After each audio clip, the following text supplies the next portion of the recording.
this is Adam with X-Laser, here to give you a quick look at some of the changes we've made in the basic builder profile for our Mercury laser control system on GrandMA. We've gotten a lot of feedback from lighting designers that love the Mercury control system but wanted the profile to get modified a little bit to be a little faster, a bit more familiar with their workflow. So we took that feedback into account and implemented it here.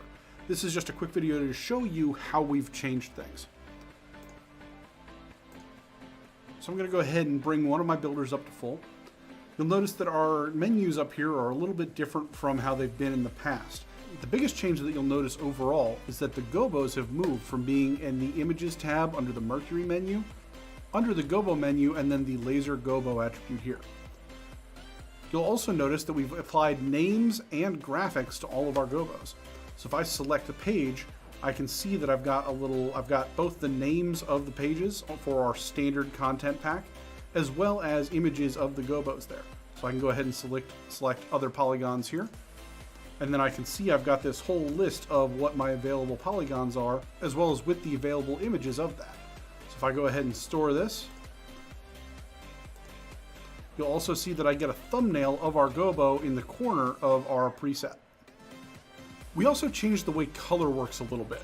So we've got all these different color presets that people love, but lighting designers were telling us that what they really want most of the time is just to be able to quickly grab their red, green, and blue and modify the color.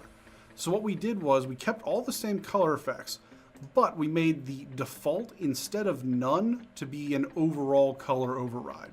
So now, just by default, when you load the profile and you're good to go, you can go ahead and just modify your color as though you would with any other fixture.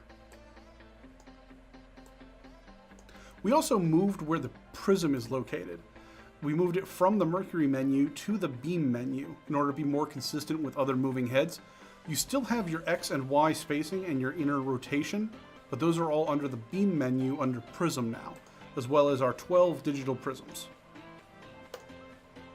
Lastly, under the Mercury tab, you'll see that there's a new option for scan rate. This is a new feature we've added in for people who are trying to synchronize with cameras or just want a nice flickery look for being sort of like a strobe.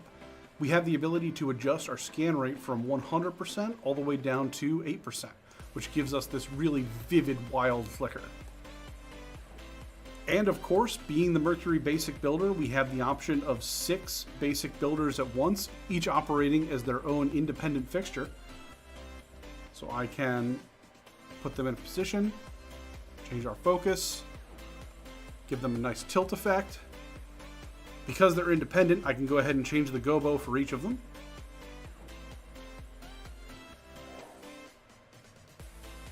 I can also go ahead and change the color for each of them.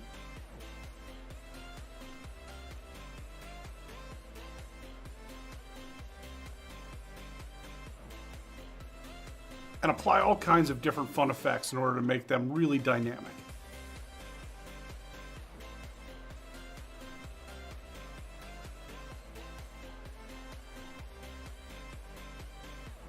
I hope you enjoyed this quick look at some of the changes we've made in the profile for our Mercury laser control system for the basic builder on GrandMA.